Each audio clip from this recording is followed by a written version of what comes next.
Genesis, the floor is yours. Thank you. So there's a sign-in sheet going around. I think everybody's got their info on there.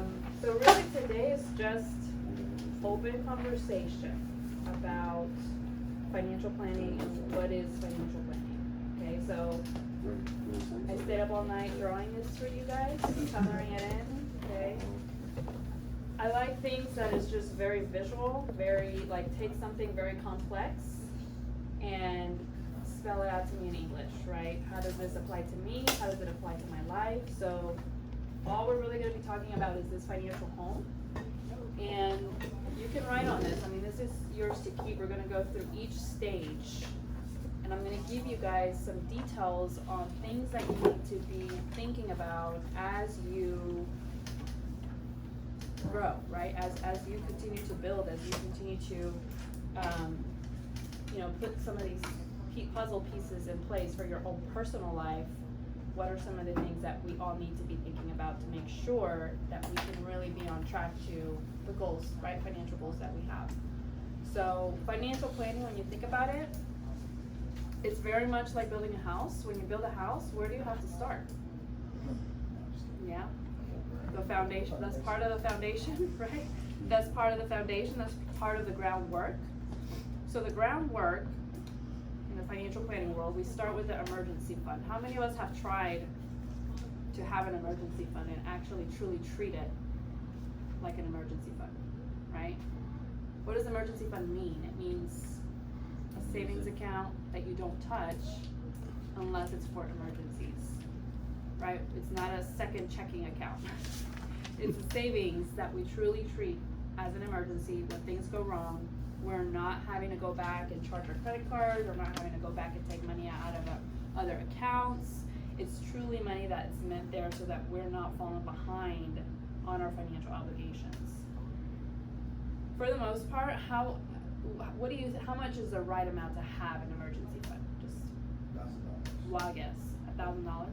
Okay. So times what you make a month. Mm-hmm. 3 months. Yeah. So a healthy amount would be 3 to 6 months of living expenses. That is what you want to work your way towards. Obviously, you don't start like that, right? You don't go from 0 to 100. You gradually build that emergency fund. What? Okay.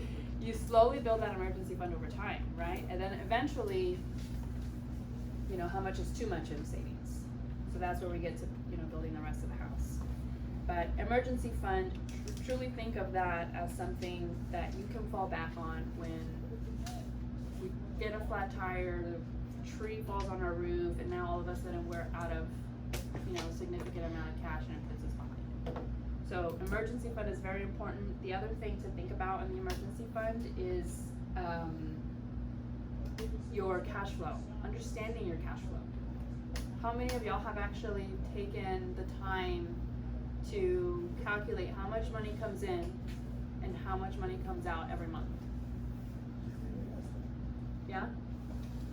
And you get to see, right, like, do I have a positive or negative? Am I spending more than what I make? Or do I have money left over?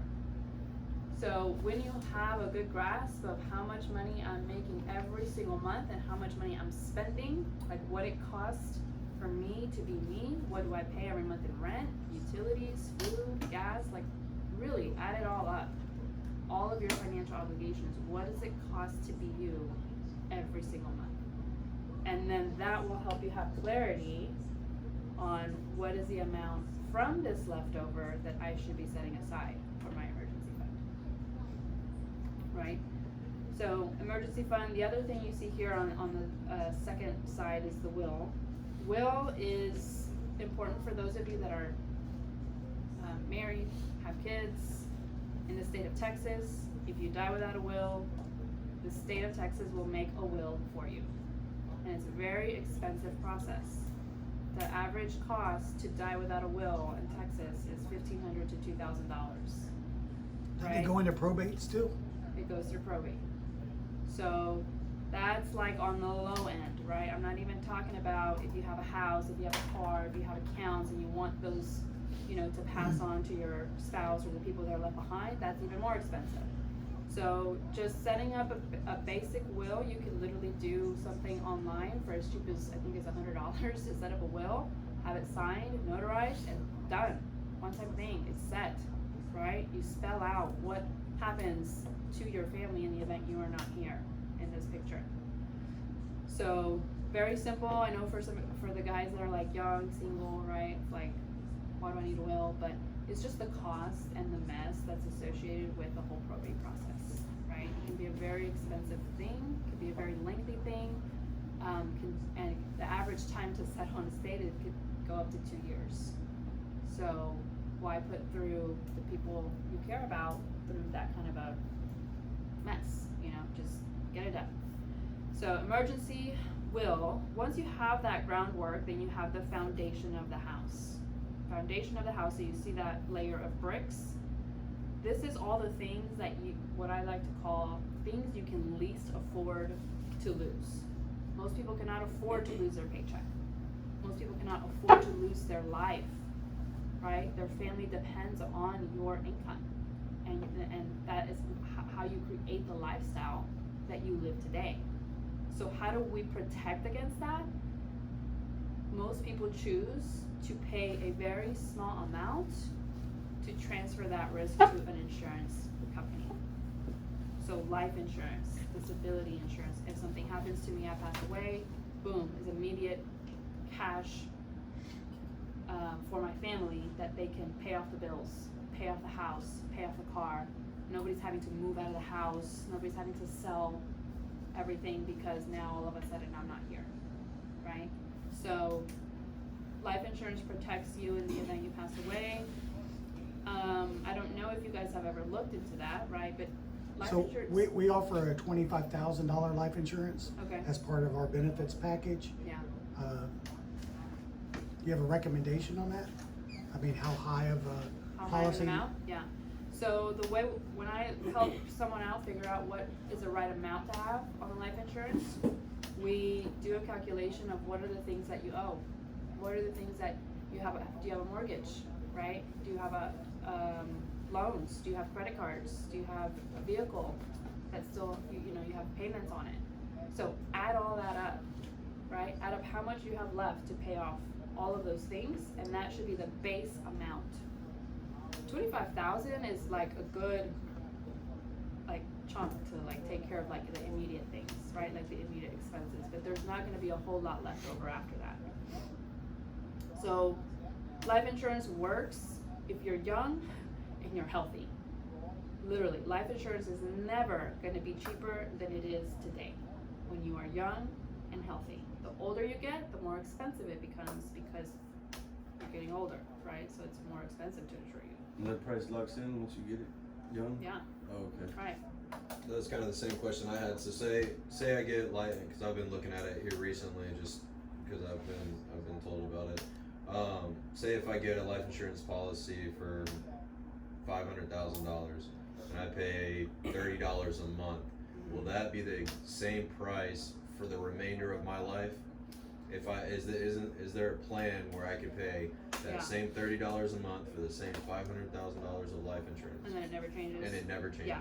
So life insurance, if y'all, this is for y'all to write, okay? There's only 2 types of life insurance policies that you can buy in this country, okay? One is called term. Term insurance is kind of what you're describing. You pay a very small premium today. You get a big chunk of death benefit amount, but you can only lock that in for 10, 20, maximum 30 years. Okay? So think about it, right? How is it that a life insurance company can offer you such a large amount of life insurance for $30 a month? Because they think you're gonna outlive those 30 years. The likelihood of you living another 30 years is very, very high. So all of a sudden, fast forward 30 years, you're still here. All that money you just paid for that life insurance policy, that's all for the insurance company, right? Only 1 to 2% of policies ever pay a claim on term, okay? I think I'm speaking of it. Yeah, so that's one type, but it's not about that that's not good, it's just, if you have a family and you need a lot of life insurance, you need to get the term, right? Because I'd rather you have the protection than not have any protection at all, okay? Then when you have a bigger budget, then you can do the second type of life insurance. So the second type of life insurance is called permanent life insurance. And that means I'm, let's say 35 years old today, I'm gonna freeze that age. So my life insurance premium and the amount that I pay for my life insurance, that will never change. And eventually, once I get, older, 20, 30 years beyond, a lot of those life insurance permanent type plans get paid.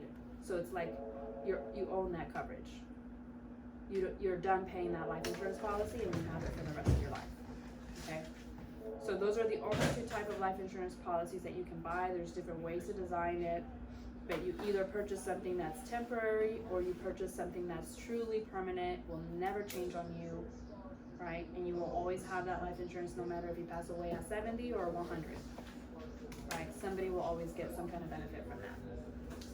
So, but my previous comment about it never being cheaper than it is today still holds true, right? For either type of those plans, because the older you get, the more expensive that's going to become, right? We tend to get, our health tends to deteriorate the older we get, not the other way around. Or you have to get pre-qualified, right, by taking medical exams. Correct. So all they really look for are things like, cancer history, like major illnesses, right? Like Diabetes, high blood pressure. Yeah. And even then, it's not a deal breaker. It's just you probably have to pay a little bit more if you're very sick, So, was that helpful? Any more questions on that, on the life insurance? No? Okay. Oh, I guess I do have one. Do they have packages or bundles where it can cover the kids and the wife too? Or is it cheaper like that? Or? Yeah, if you're trying to protect the entire family, then children do not, you can't find term for children, you can only find permanent, okay, for children when they're young. Once they're over 16, then they have to go through the whole medical process, right, like do a medical exam to get qualified. But there isn't necessarily like a bundle where you're thinking of like one policy for the whole family. It's one protection for each person. So if your spouse passes away, then that's an immediate, protection that comes into the family, or income that comes into the family, or your children pass away, right? So it's based on each individual person.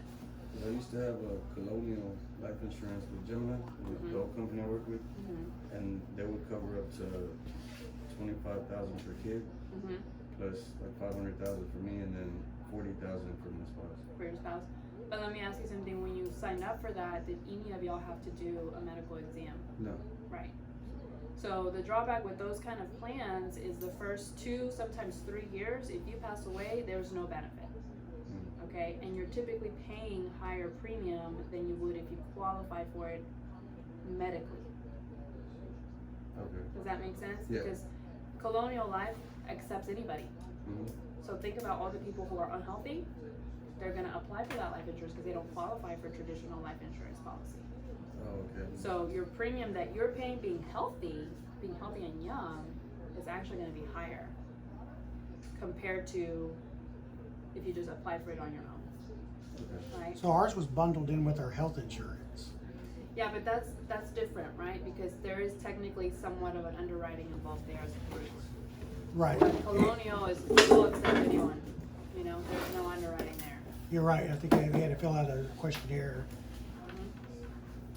So life insurance, you get it either through your company as a group benefit, kind of like what they offer here, or you get it on your own. When you get it on your own, that's the cheapest way to get it because it's 100% based on you, your health, your age.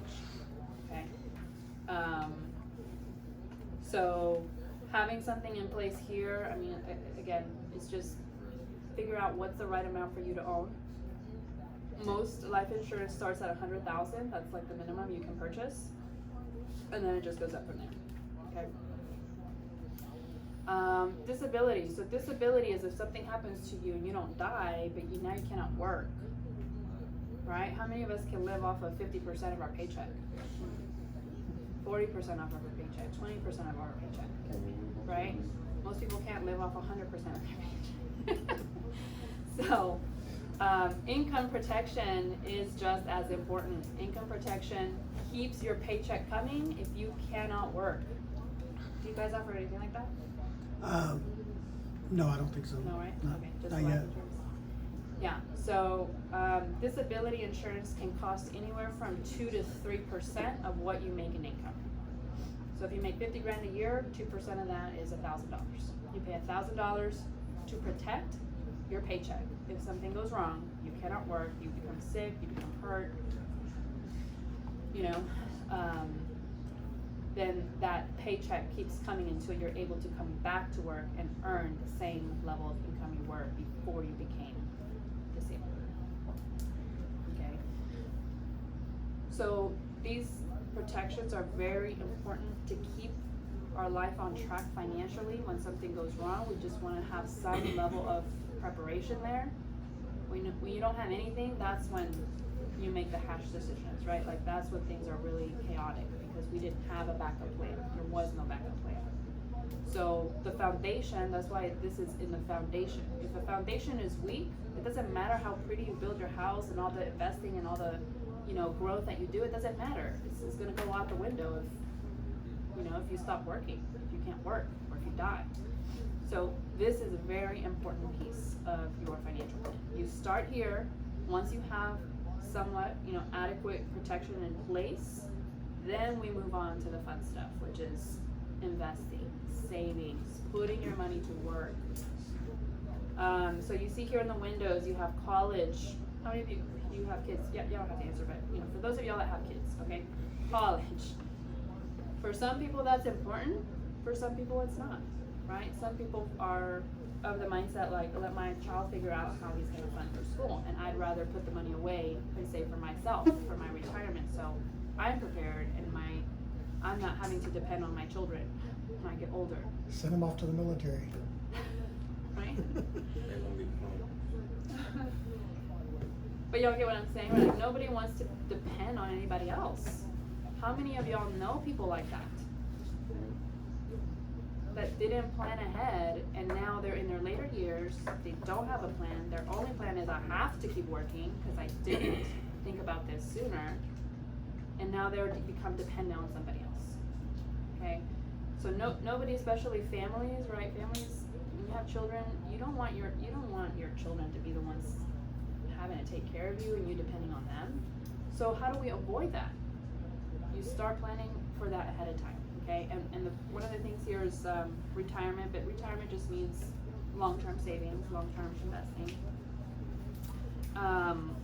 One of the easiest ways to do retirement is through a company-sponsored plan like the 401k that we set up for you guys. Okay, one, it's convenient. It happens automatically for you from your paycheck. You don't have to think about it. Does it before you can even spend it, right? It's already set aside. So you have that convenience. And then two is you can a small amount, right? You can invest a small amount. There's everybody has phones, right? Calculators on your phones. So pull up your calculator real quick. We're gonna do simple math. Average US salary, so put in 50 grand on your calculator. Put in 50 grand.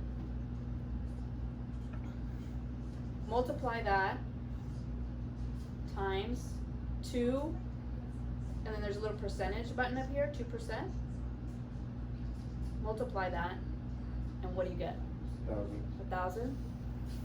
Are you guys bi-weekly or weekly? Weekly. Okay, let's divide that $1,000. Divide it by the number 52. And what do you get? 19. Okay, now multiply this, 19, multiply by 80%.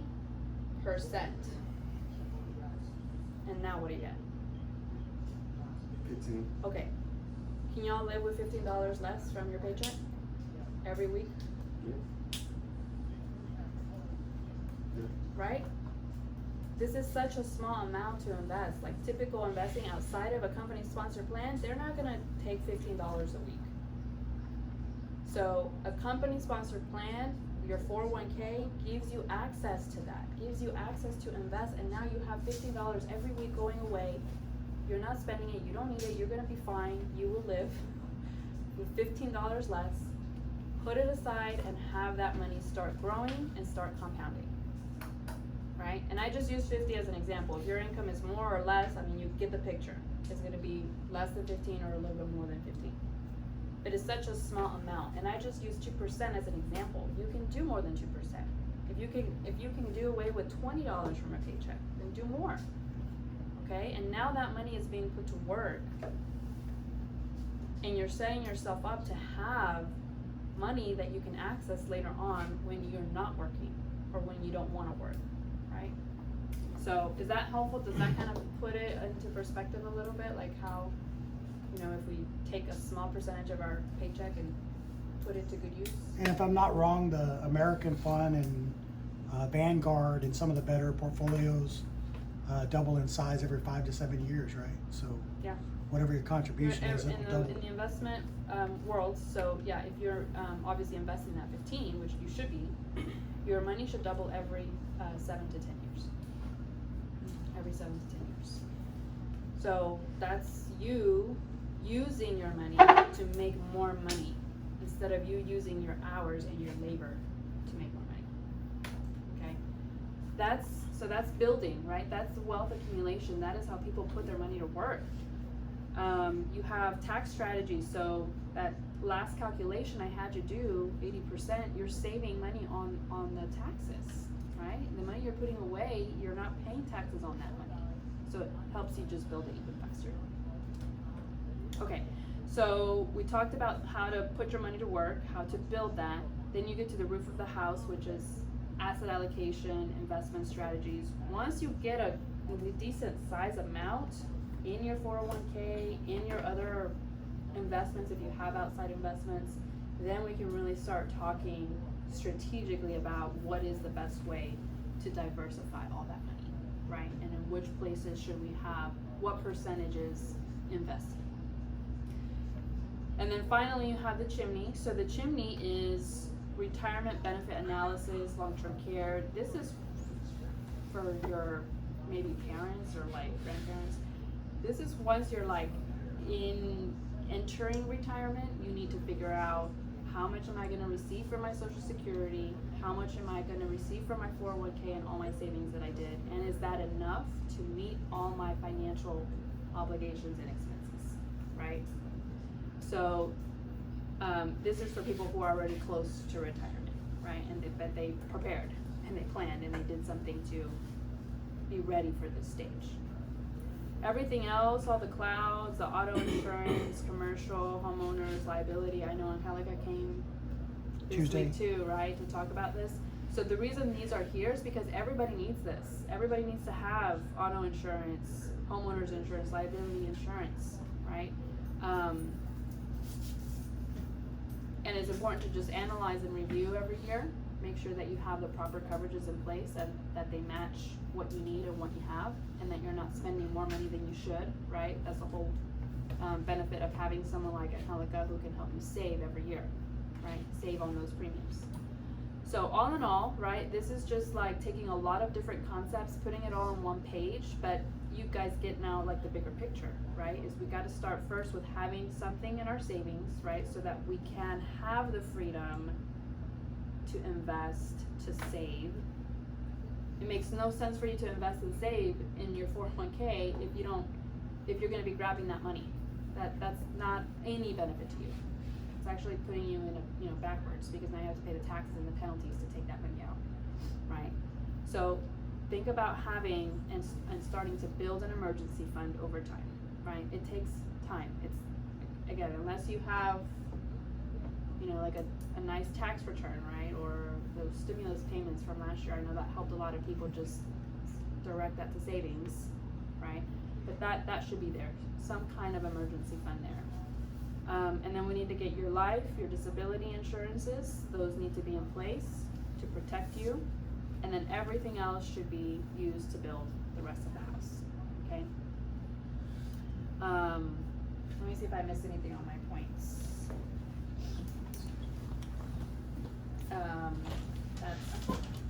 That's really it. So we talked about the two types of life insurance. Income protection, again, is just gonna replace a portion of your paycheck so that you can still keep paying your financial obligations if you are not working. If there's nothing that's offered through the company, then you would just get something on your own, right? So disability is one that I'll look into, see if it's, if we can add that as part of our policy. Is that something that your company offers also? You know, I have the census, so just send me who's new on that census, and then I can find out if you can just do a group type plan, right? And add it on to the insurance that you have. And then the more recent one is the 401k, which I know I came out. So we had a July 1st, guys, we had a July 1st start date on the 401k, but we didn't have enough participation. So as she was saying, that for as little as $15 a month, or that 2%, we can get you signed up, and next year when Hexagon starts matching, it'll just grow that much quicker, that account balance. Yeah, that match is, thank you. That match is truly golden, right? Because that's more money going in there for you. The college education, is that something your company sets up also? For like if one Yeah. or? College education is the same thing as retirement, is you're taking a chunk of money right now, putting it away for college use only, so that when your child gets ready to go to school, then there's a fund of money that they can access completely tax-free, and that's the benefit. And I know we have somebody in the BNI that does the wills. That's Cynthia. probably not in your Cynthia wheelhouse. does the wills. Huh? We don't, you've gotta do a will. You either do it through an attorney, or you do it, like you get a template. A lot of times people will Right. do that in the meantime until they can afford to do it with an attorney. They'll use a template, but have something in place, have something. So Amanda's a notary. She can, if y'all want to write up a will, she can definitely notarize it for you. Yeah, Make it easier. that's really the step. And then you just file it with the You state, just- right? Yeah, you just download a template, you put on there who's gonna be the person in charge of clearing out your estate, and then you go in front of a notary, sign it, you have a witness, and that's a valid will in Texas. Keeps you out of probate. And it keeps the expenses really low, that it's a very expensive thing. I don't know if anybody's ever gone through that with somebody that they know. Any questions, guys? Straightforward. No questions? No? Was this helpful? Kinda, sort of? Good. Well, as you guys, start thinking more and more about this, you'll kind of identify on this house where you need to work on, right? A little bit more. And this is always constantly being worked on, right? It's not like set it and forget it. Every single year we're wanting to evaluate if what we're doing is right, if it's suitable. Push yourselves, can we do a little bit more, right? When you guys start making more money, or you get a raise, or household income changes, like these are times that you want to evaluate those things, right? I have a question. So for the last company I worked for, worked there 6 years. Yeah. I paid 6 years worth of life insurance on my contribution and for my son and this member and stuff. What happened to that money? Once I stopped working there, it lost. For the life insurance, yeah. So that's it. It only covered us. I was working While there. you're working there, if it's Okay. through your company, yes, right? That's why it's always good to have something you personally Oh, yeah. own, Okay, yeah. okay?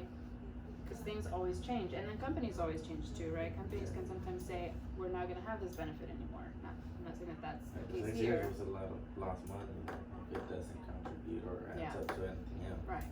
Yeah. So those two examples I gave you of the two kinds that you can have, that's when you personally own it. Yeah. right? When you personally own it, it goes wherever you go. It's 100% based on you, your age, you know. So it's better to have something like It's that. better to have something Yeah, like my that. wife has State Farm. So. And the way you explained not the perm but the one before, that's pretty much like car insurance, right? Like let's say you're in a car for 10 years. Yes. And, yeah, you never get in a wreck, but you're paying on it. You've been paying on it. Yeah, so life insurance, again, is two types. You can think of it as renting or owning. So do you want to rent the insurance? There's nothing wrong with renting, right? People rent all day long, and then later they own. So that's a good, a lot of clients start out that way. They rent first, they get the cheap insurance first to have something, and then they change it to the kind that's owned, like you own. There's another one that you can accumulate, right? It's like an insurance. That's owning. Owning, okay. Yeah, it's just like a house, right? You build equity in a house, you're gonna build equity in your life insurance policy. It So- takes like 3 to 5 years to mature, or 7 years. Something like Well, that. the longer you have it, the more it's worth. Yeah, the more savings you have there. So I have y'all's emails, and I'll send y'all an email after today, and any follow-up questions that you guys have, it'll actually be a survey, so you can put in there, you know, your specific situation, you know, things that you want to work on, and then if there are additional follow-up, like one-to-one questions that y'all want to ask me about your specific situation, fill that out.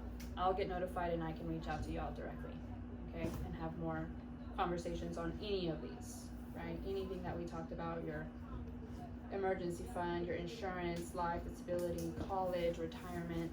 Those are kind of the main things that most people focus on when they're young and they're trying to build wealth. These are the things that we look at. I think I got everybody on here, right? Everybody? Yeah. Okay.